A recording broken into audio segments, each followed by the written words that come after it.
E isto para que vocês vivam de maneira digna do Senhor e em tudo possam agradá-lo, frutificando em toda boa obra, crescendo no conhecimento de Deus e sendo fortalecido com todo o poder de acordo com a força da sua glória, para que tenham toda a perseverança e paciência, com alegria, dando graças ao Pai que nos tornou dignos de participar da herança dos santos no reino da luz.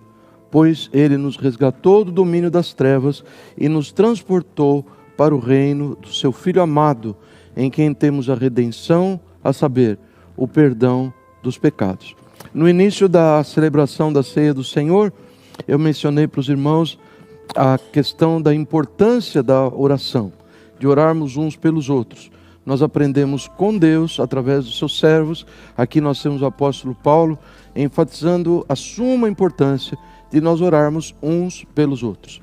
Essa é uma das orações que Paulo registra em suas cartas, de todas elas, na minha opinião pessoal, a mais bonita, mais consistente, a que tem elementos assim mais fortes aos quais nós temos que prestar muita atenção. E ele nos ensina basicamente que o pedido que nós precisamos apresentar a Deus, ele orava por outros, orava por si mesmo. Pedido que nós temos que fazer a Deus por nós próprios, fazermos por outras pessoas, é esse: que Deus nos guie, que Deus nos encha com o conhecimento da sua vontade. Quantos aqui têm esta fé de que Deus, a respeito de tudo o que nos acontece, Ele tem uma vontade no seu coração?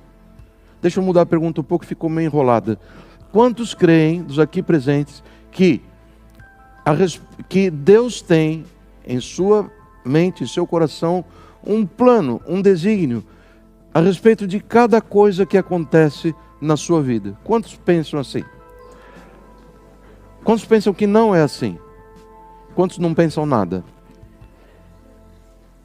Vejam só, existe uma base para dar sustento, suporte para aqueles que ergueram suas mãos.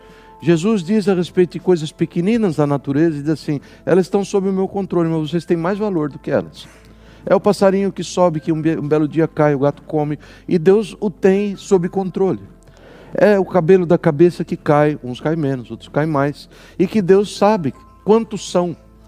As demonstrações do Senhor de que Ele tem uma vontade, e Romanos 12:2 registra que essa vontade é boa, ela é agradável, ela é perfeita. Ele quer que o seu povo viva com mais humildade, com menos jactância, e que busque a Ele em oração, por nós próprios e por outros. Senhor, qual é a tua vontade a respeito dessa questão?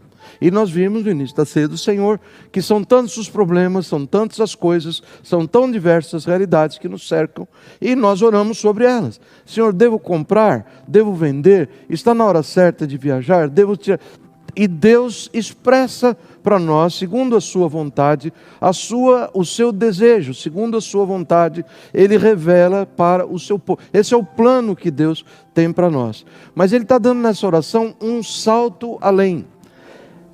Não que satisfazer as necessidades sobre o nosso pão, sobre a nossa saúde física, sobre o nosso emprego, sobre o nosso acerto de relacionamento, não sejam coisas que devemos levar a Ele em oração. Nós devemos. O Senhor Jesus nos ensina assim, no Sermão do Monte, várias vezes, e eu não vou repetir textos aqui a esse respeito. Ele nos incita a orar. Ele diz, mas nessa oração, daí minha admiração, meu gozo de saber, é que Deus deseja acertar a nossa vida espiritual, para que de fato as demais coisas, elas andem de uma forma coordenada por Ele. Este é o desdobramento de Mateus 6,33. Eles busquem em primeiro lugar o reino de Deus e a sua justiça. Em primeiro lugar, assim, primeira coisa que eu vou orar é por isso. E segundo, não, prioritariamente, Ele está dizendo, preocupem-se com a sua vida espiritual. E as demais coisas, eu cuido, eu tomo conta para vocês. Este é o desdobrar desse mandamento de Jesus, que está lá em João 6:33 e que nós encontramos aqui. Ele diz assim: quando nós buscamos a vontade do Senhor, buscamos sabedoria na palavra para entendê-la, buscamos poder, sunesis, todos já ouviram essa palavra várias vezes, para podermos não só sermos ouvintes e repetidores da palavra, mas pessoas que a praticam em nossas vidas. Deus opera algumas coisas da esfera espiritual que são coisas magníficas, porque elas conferem ao seu servo aquilo que Jesus prometeu em João 10:10, que é a vida em abundância que ele veio trazer. Vejam só, Jesus diz assim, que quando nós pomos em prática a sua palavra, revelada por ele, através da sua vontade, nós o agradamos, nós vivemos uma vida digna do Senhor e o agradamos em todas as coisas. Nós frutificamos em toda sorte de boas obras. Nós passamos a ser pessoas frutíferas e que fazem coisas, boas obras. O fruto do Espírito, amor, alegria, paz, paciência, amabilidade, bondade, fidelidade, mansidão, humildade, domínio próprio, ele floresce e ele se torna abundante no nosso relacionamento, acertando a forma como nós convivemos, principalmente com aqueles com quem nós temos um contato mais íntimo. E Deus frutifica todas estas coisas. Outra coisa, Deus desperta em nós um desejo de conhecê-lo mais. Todos que amam querem conhecer o seu amado melhor, a sua amada melhor. Isso diz respeito ao nosso Deus. É muito estranho uma pessoa que diz que conhece a Deus, mas que ama a Deus, mas que não tem nenhum interesse em ouvir a palavra dele. Não tem nenhum interesse de saber mais ao seu respeito. E o Senhor nos ensina que isto, se oramos pedindo a sua vontade, o conhecimento da sua vontade e a graça de praticarmos aquilo que ele diz, ele dará para nós, os nossos corações, esse desejo de conhecê-los melhor. Ele nos fortalecerá com todo o poder, não de acordo com a força do homem, mas de acordo com a sua glória. Força de Deus para resolver situações. Neste mundo, no mundo espiritual que nos cerca, força de Deus. Ele fará com que nosso caráter seja tal, que nos tornaremos pessoas perseverantes e pacientes. Quando nós ouvimos a respeito, e o temos ouvido bastante, a respeito dos tempos de apostasia que estão chegando. Ontem eu conheci um irmão que há 25 anos é um estudioso do Apocalipse. Ele é um mestre em uma das igrejas na vizinhança. E ontem ele veio nos visitar, o irmão americano veio nos visitar no nosso estudo bíblico com os irmãos seniors americanos. E nós conversamos um pouco a respeito. Impressionante quando vemos alguém que está a fundo nessa questão profecia, ele usando essa expressão, desculpa, exatamente o que ele disse, talvez você vai traduzir melhor que eu. We are living the last of the last days.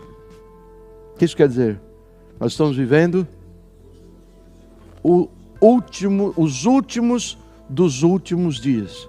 A coisa indica que nós estamos chegando. E nós aprendemos do Senhor Jesus, quando ele diz que nesses últimos tempos, se você quer ler uma leitura impressionante, você vai ler 2 Timóteo capítulo 3, versículo 1, não vou ler hoje, ele descrevendo o cenário. Só falta escrever 2019, está tudo ali. O que você olha, você vê ocorrendo no mundo de hoje. E Jesus diz que por se multiplicar a iniquidade, o amor de quase todos se esfriará. Eu estou enfatizando essa tradução particular, é uma das traduções para o texto. A maioria das traduções diz o amor de muitos esfriará, mas à luz daquilo que aconteceu com Jesus. Depois da semana, a última semana em que ele passou na terra, a sua mensagem dizendo aquele que busca ganhar a sua própria vida a perderá, mas aquele que perde a sua vida por amor de mim e do Evangelho, este a achará. O que aconteceu com multidões que aclamaram Jesus às portas de Jerusalém, nas ruas de Jerusalém, Hosana, o que vem em nome do Senhor. O que aconteceu com pessoas que quando souberam que o grande curador, o grande multiplicador de pães e peixes, nós estamos falando de milhares de pessoas. O que aconteceu com eles? Na hora da cruz estava João Batista, Os demais discípulos, Judas se enforcou. Os demais 10 fugiram para salvar a própria pele. Jesus ressurge dentre os mortos. Pouco antes da sua subida ao céu, Jesus aparece lá no cenáculo novamente. No dia de Pentecostes, fala aos seus discípulos. Eram 110 pessoas. 3 anos de Jesus na terra, Filho de Deus na terra, demonstrando o seu amor, demonstrando o seu poder, demonstrando que Ele é o Salvador. 110 pessoas ficaram. Nós não somos melhores que as pessoas que abandonam. Eu não sou melhor do que as pessoas que deram as costas para Jesus. E aqui está o segredo de perseverarmos. E todo aquele que perseverar até o fim será salvo. E eu sei que você quer ser salvo nessa repescagem final. E o segredo é nós buscarmos a vontade de Deus, conhecê-la e praticá-la em nossas vidas. Porque como resultado, Ele nos dará a capacidade de perseverarmos em toda e qualquer circunstância. Não é um bom motivo para nós buscarmos ao Senhor, irmãos? Vem dias em que você não vai se segurar. Vem dia em que o desejo imposto pela sua carne, pelo diabo, pelo mundo, o desejo de pecar é tanto, é aquele bichinho do filme dos insetos. Cuidado, cuidado, é a lâmpada, ela queima os insetos. Oh, I can't help it, it is so beautiful. Queimou o bichinho. Nós somos tentáveis, nós somos pessoas frágeis. Do ponto de vista espiritual, nós precisamos da força do Senhor que Ele oferece através dessa magnífica oração. Eu mantenho vocês firmes, perseverantes e pacientes ao meu lado. E mais, a beleza que encanta o dia a dia do mundo são servos que vivem com alegria, sempre gratos ao Pai, sem nunca nos esquecermos que Ele nos salvou da condenação do pecado. No futuro Ele vai nos livrar da presença do pecado e no presente Ele nos livra do poder do pecado. Crentes alegres, cheios do desejo de agradar o seu Senhor, cheios do desejo de viver a vida abundante que Jesus nos dá. Bem, nós terminamos a nossa conversa no domingo passado, falando brevemente a respeito de uma enfermidade que corre no meio do povo de Deus. E nós temos estado enfermos assim. Nossa igreja tem estado enferma. E essa enfermidade é tal que o sintoma que ela gera é uma falta de apetite por esse estilo de vida de Jesus. Viver para agradá-lo em todas as coisas, viver para dar muitos frutos, viver para ser guiado por sua vontade, viver para ser pessoas perseverantes, mesmo que um caia para a direita, outro caia para a esquerda, não, eu estou firme com o Senhor, viver alegre no Senhor. Não existe, com essa enfermidade espiritual, eu não sei como chamá-la, o que gera, o que ela tem gerado em mim, em você, quando somos acometidos por ela, é essa falta de apetite por esse estilo de vida. Nós não queremos, nós olhamos para as coisas do mundo e falamos, isso aí. O que eu estou querendo é isso daí. Eu vou mesmo dedicar minha oração para conseguir tão somente aquilo que diz respeito à minha própria vida. Se ouve o ronco dos motores, nós não temos motor, do carro, das pessoas que não estão interessadas em comunhão. Termina o culto, sai pela porta correndo. Não existe nenhuma afinidade com o povo de Deus. Não existe no Senhor, não. Esse povo é um povo que foi constituído para eu ser bênção no meio dele, para que eles abençoem a mim também. Isso é falta de seriedade, isso é falta de olhar, vamos chamar pelo nome certo. Isso é falta de nós olharmos para o Senhor e dizer, o Senhor tem proposto uma forma de ser, e eu não estou interessado nela. Tem misericórdia de mim. Me dá graça para que, misericórdia, livre o meu pecado e me dê graça, mude o meu coração para que eu sinta desta maneira. Nós falamos a respeito dos assassinos silenciosos, todo mundo viu o filminho, matou saudade do Jeca Tatu. Nós falamos de outras coisas, condições físicas que destroem. Provavelmente algumas pessoas estão sendo silenciosamente destruídas suas vidas por esses chamados assassinos silenciosos. É a hipertensão arterial, é a elevação de colesterol, de triglicéridos, de diabetes. Existe um número de coisas. Eu falei, eu não vou pregar tinha pensado em pregar de boné assim, para dar uma mensagem.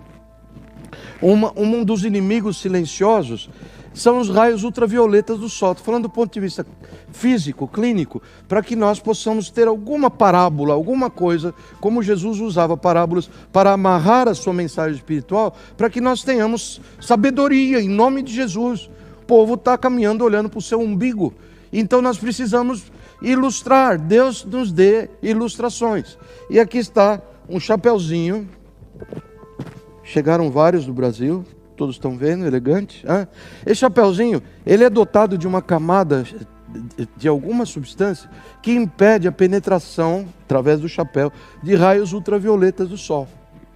Tá certo? O raio ultravioleta, ele causa mutações nas células da pele, da cabeça do careca, e a pessoa pode desenvolver toda sorte de atipias, toda sorte de tumores, e as coisas podem ficar muito complicadas. No conhecimento disso, então, eu inaugurei a PPC, a Patrulha de Proteção aos Carecas da igreja.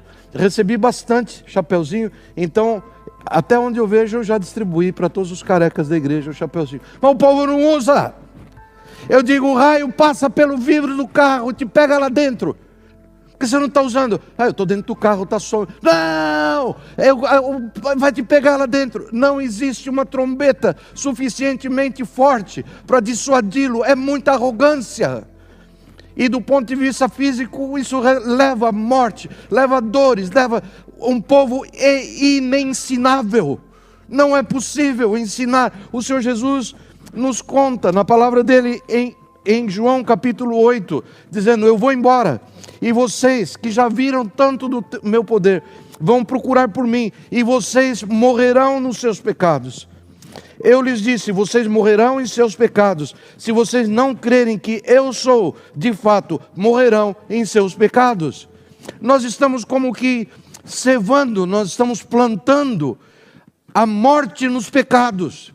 Nós estamos plantando o nosso próprio inferno, seja físico, seja espiritual, e não existe uma voz, não existe algo que possa convencê-lo de que as coisas irão mal para todos aqueles que não olham para a cruz do Senhor. É terrível olhar para a igreja e ver algumas expressões. É terrível olhar para a minha vida e ver que por muito pouco eu prefiro andar nos caminhos da morte. Isso requer uma atitude, requer que nós nos dobremos diante do Senhor e dizer, Senhor, eu não tenho conserto, eu preciso de graça do Senhor. Eu não preciso fazer propósito porque eles não durarão. Eu preciso pedir graça, esse milagre que entre em mim e que me transforme num crente verdadeiro no Senhor Jesus. Essa é a nossa única esperança. Será que você pode entender nisso? Será que você pode entender que vir uma vez ou outra na igreja, sentar aí e conseguir um sorriso de uma pessoa ou outra, simpatia de pastor, isto não é o motivo de estarmos aqui. O Senhor nos trouxe para um rincão, o que quer dizer isso? Um lugar para ouvirmos, filhos, é assim a vida, filhos, caminhe, é silencioso o processo de morte, não cedam aos pecados. Mas nós não damos ouvido, onde nós vamos parar assim? Nós temos que nos dobrar em humildade diante do Senhor. Carecas, use o seu gorrinho, seja sábio, faça as coisas com sabedoria, tenha o seu coração limpo de ser dividido pelo amor ao pecado. Tiago nos diz, resistam o diabo e ele fugirá de vós. Resistam. Pecadores, limpem as mãos, vocês que têm a mente dividida, purifiquem os corações, confessem o seu pecado, o seu erro, confesse a difamação que você tem feito e que tem destruído a tua igreja, tem dividido a tua igreja, porque pessoas têm dado ouvidos à difamação que você fez. É horrível, nós estamos caminhando como que anestesiados para o fogo do inferno, e nós não estamos vendo o amor de Deus estendendo as suas mãos e dizendo, filho, venha enquanto há tempo. Amados, é tempo de fazermos alguma coisa a esse respeito, é tempo de nós mudarmos a nossa conduta. Amados, cuidado com o pecado. Cuidado com o pecado oculto. Eu creio que a coisa mais importante que eu vou compartilhar com vocês, mais importante, é que crentes em Jesus, que desejam viver o estilo de vida de Jesus, poxa, que legal, eu vou pedir, eu imagino que muitos vão sair nessa noite, muitos saíram na semana passada, motivados pelo Espírito Santo, a dizer, eu vou procurar a vontade do Senhor, eu vou procurar a sabedoria de entendê-la, eu vou procurar que Ele me dê graça para que eu pratique. Eu creio que muitos vão agir assim, mas essas pessoas não estão fora do risco. Existe uma coisa, se você é crente em Jesus, bons crentes, não existe bons e maus, existem crentes em Jesus. Se você quer saber o que é que pode destroçar a intenção do Senhor na sua vida, você leve a sério o teu pecado oculto. Pecado que ninguém sabe a respeito. Pecado que só você e Deus sabem a respeito dele. Nós não somos ninguém para falar a respeito dessas coisas. Todos somos acometidos por coisas dessa sorte, a começar de mim.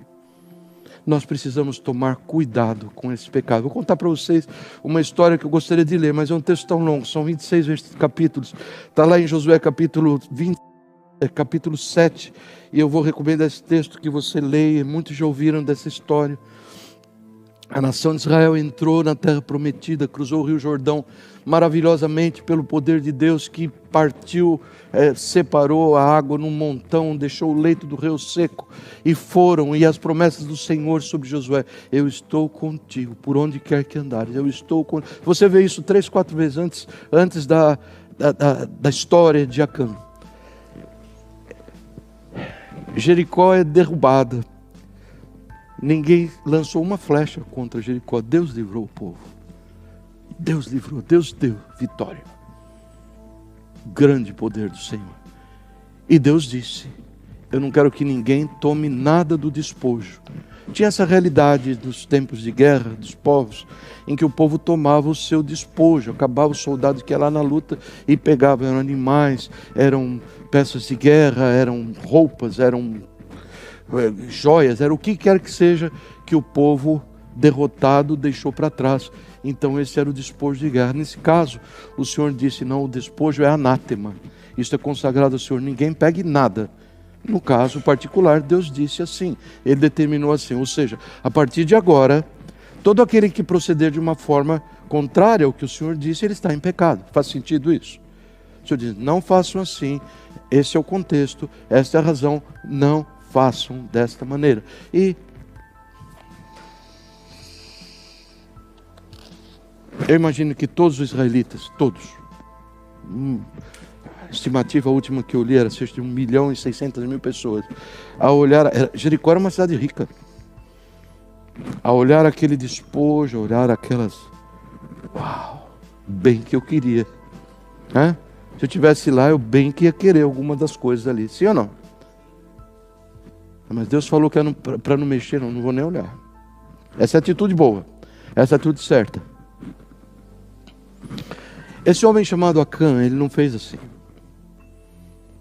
Ele tomou para si parte do despojo. Ouro, prata, uma capa muito bonita, e ele a escondeu em sua tenda. Ninguém sabia. Seu pecado oculto. Oculto a todos, não de Deus. Bem, se vira a página de Jericó, há uma pequenina cidade por nome Ai, ou Ai. Ai, igual quando algo te dói, você vai, ai. É isso daí, o nome da cidade. Cidade pequenina, Josué foi aconselhado por seus comandantes. Não vai cansar todo o povo nisso não. Manda lá um grupinho, manda um contingente de 3.000 soldados. E eles foram. E foram vergonhosamente derrotados. Morreram 36 soldados de Israel. Eles voltaram derrotados e envergonhados. E Josué rasga suas roupas diante do Senhor. E Josué diz, Senhor, e agora os povos vão dizer, esse Deus tirou o povo lá do Egito, ficou com eles 40 anos no deserto, trouxe aqui, chega aqui, eles são derrotados de uma forma tão vergonhosa, diante do Taubaté, o time mais baixo, da divisão mais baixa possível. O gato lembra do Taubaté, ninguém reagiu, só você. Então, coisa da idade, né? Vejam só, como é possível Deus sobreviver? E ele chora, ele se lança diante do Senhor e ele lamenta a sua sorte, dizendo: Senhor, agora o povo vai desestabilizar, o povo como que vai fazer? Como que nós vamos andar assim? O Senhor disse para ele: levanta daí, porque Israel pecou. A minha nação, meu povo está contaminado com o pecado. Eu preciso resumir a história, mas Deus deu a indicação do que ele deveria fazer. Chamar a tribo, depois chamar os clãs, depois chamar pela ordem, chamar as famílias. Falei: você vai saber quem é essa pessoa. E a coisa vai movendo nessa forma como Deus propôs, até que cai sobre Acã. E Josué disse para ele: filho, conta para mim o que você fez, não me esconda nada. Não me esconda nada. E essas são as palavras patéticas de Acã. Acã respondeu: é verdade, eu pequei contra o Senhor, Deus de Israel.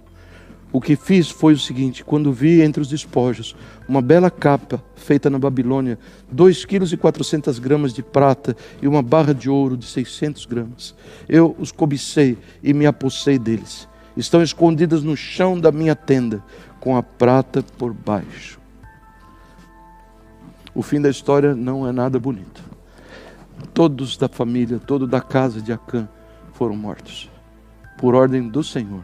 Mas Deus não levou isso muito a sério. Será que Deus não foi duro demais? Esse é o nosso Deus.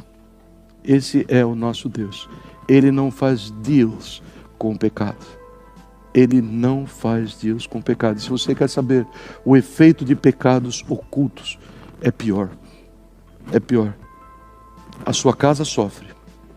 Você sofre. A sua igreja sofre. A nação sofre. Mas o castigo recai sobre você. Muito horrível o que aconteceu com ele. Cada um, diz Tiago, é tentado pelo seu próprio mau desejo. E ele foi. Sabe essa questão da segunda olhadinha? Ele diz: quando eu vi, você não tinha nem que olhar naquela direção, Acã. O Senhor falou que não é nosso, você não tinha que olhar. Mas quando eu vi, eu dei uma outra olhadinha, até vi lá Made in Babilônia na capa. Deve ter tido alguma coisa assim, como ele ia saber? Não é? Aquele ouro reluzente, aquela... Então eu fui. Cuidado, irmãos, vamos ter cuidado em nome de Jesus. Em nome de Jesus, nós somos tentáveis, nós não somos melhores do que Acã. Nós somos pessoas que vivem sob a dispensação da graça de Deus, mas não vamos receber a graça de Deus em vão na nossa vida, não vamos. Hebreus 12 diz assim: livremo-nos de tudo o que nos atrapalha, livremo-nos do pecado que nos envolve. Muito interessante esse versículo, amados. A palavra aqui é a seguinte: livrem-se do pecado que tão de perto os rodeia. Livre daquele pecado que é tão peculiar. Essa expressão quer dizer o seguinte, quer dizer o pecado ao qual nós somos predispostos a cair. Pecado ao qual nós somos mais propensos a cometer, pecados ao qual nós estamos mais expostos, seja pelo nosso hábito, seja pela nossa própria idade, seja por causa das circunstâncias. É a nossa porta de fraqueza. Nós não somos tão frágeis em outras áreas, mas existem algumas áreas que nós precisamos pedir graça do Senhor. Para sequer darmos uma olhadinha, não podemos. Escreve Matthew Henry, meu comentarista favorito da Palavra de Deus: enquanto tal pecado, seja ele qual for, esse pecado que tão de perto nos rodeia, enquanto tal pecado, seja o que ele for, seja o que for, não for permanentemente subjugado, erradicado na vida do crente, este pecado o impedirá de percorrer a carreira cristã, roubando-lhe a motivação para seguir adiante, substituindo-o pelo desânimo. Pastor, eu estou tão desanimado, nossa igreja não vai para frente, tanto banco vazio, hoje em dia já não se canta mais assim, não chora mais assim. Sabe o que está acontecendo? Sabe qual seria a resposta mais correta? Sabe o que Josué, o servo, capitão do exército do Senhor, lhe perguntaria? Filho, será que não tem nenhum pecado oculto na sua vida, não? Porque isso é fruto de pecado oculto. pecado oculto, dizendo aqui aquilo que a gente deseja tanto, que a gente não quer confessar para Deus. Nós estamos vislumbrando alguma forma de ganho, alguma forma de prazer, alguma forma de aplauso que nós vamos receber. E o Senhor diz, lance fora o anátema. De outra forma, Ele que disse tantas vezes, antes dessa circunstância de Acã, Josué, eu estou contigo, ser forte e corajoso, eu estou contigo por onde quer que andares. No contexto da história de Acã, ele diz assim, eu não estarei contigo. O mesmo Deus. O que Deus fez? Esqueceu das promessas? Estarei contigo. Não. Deus está sendo aquele que Ele sempre foi. Ele está dizendo, aqui está a minha forma de proceder. Enquanto você caminhar comigo, eu estou do seu lado. Se você me negar, eu também te negarei. Limpem as mãos. Ponham fora o anátema. Parem de brincar com o pecado. Confessem. Clamem por, mas eu não consigo, está enraizado em mim, é verdade. E eu tenho a impressão que Deus tem uma extrema misericórdia por aqueles que têm essas raízes profundas, porque por uma forma ou outra, a forma como você andou, a forma como andou de mãos dadas com o inimigo antes da sua conversão, ficaram aqueles chips malignos no programa mental do coração do crente. Deus tem o poder de livrar. Deus pode fazer, e eu quero contar algo mais a respeito disso, e eu não sei se vai ser hoje ainda, mas nós vemos os depoimentos de servos do Senhor. Apóstolo Paulo, lá em 2 Coríntios capítulo 12, dizendo, eu tenho um espinho na carne, eu não consigo me livrar dessas coisas. Eu já pedi ao Senhor 3 vezes em oração que me livrasse. O Senhor diz, a minha graça te basta. Fica quietinho aí. Ele diz, agora eu me alegro. Quando a coisa começa a arranhar a porta do meu coração, eu peço, Senhor, dá-me graça, socorra e dá-me graça. E o Senhor nos dá a graça para aquela situação. Sabe o que vai acontecer amanhã? O bicho vem arranhar a porta da tua vida outra vez. O que nós vamos fazer? Pensei que estava livre, o Deus não me livrou. Livrei para aquela situação. Clame por graça. E lá vai o servo, humilde e obediente do Senhor, dizer, Senhor, aqui estou eu novamente, diante do Senhor. Me dê graça, porque eu não quero nada a ver com o inimigo que está à porta. E nós vamos viver, esse é o sentido do Senhor ter falado para Paulo, a minha graça te basta, porque o meu poder se aperfeiçoa na fraqueza. Esta é, irmãos, a nossa vida. Esta é, irmãos, a nossa existência. Se nós tivermos vida, tivermos saúde, tivermos outras coisas tão necessárias para ministrarmos a palavra do Senhor em uma semana, nós vamos dar sequência a esta palavra, na graça do Senhor. Que Deus abençoe a todos. Amados, nós vivemos dias muito difíceis. Nós vivemos, não precisa de nenhuma autoridade em Apocalipse confirmar para nós. Nós vivemos os últimos dos últimos dias. E por se multiplicar a iniquidade, o amor de quase todos. Lembre-se dos 110 em Pentecoste. 110. Só na multiplicação de pães e peixe é calculado que estavam 20.000 pessoas ao redor de Jesus. Outras multidões seguiram esse evento. 110 pessoas. Amados, vamos nos lembrar de João capítulo 8, onde ele diz, não cabe a sua própria ida para o inferno. Não cabe. Você tem motivos de sobra para crer que Deus é bom. Eu olho desse auditório, eu vejo cânceres curados, eu vejo más notícias que nunca chegaram, eu vejo livramento na área pessoal de alguns. Deus tem estado alimentando um povo das evidências da sua bondade, e a bondade do Senhor, Ele espera sim, nos leva, o seu povo, ao arrependimento. Enquanto há tempo, busquemos o Senhor de todo o coração. Deus abençoe.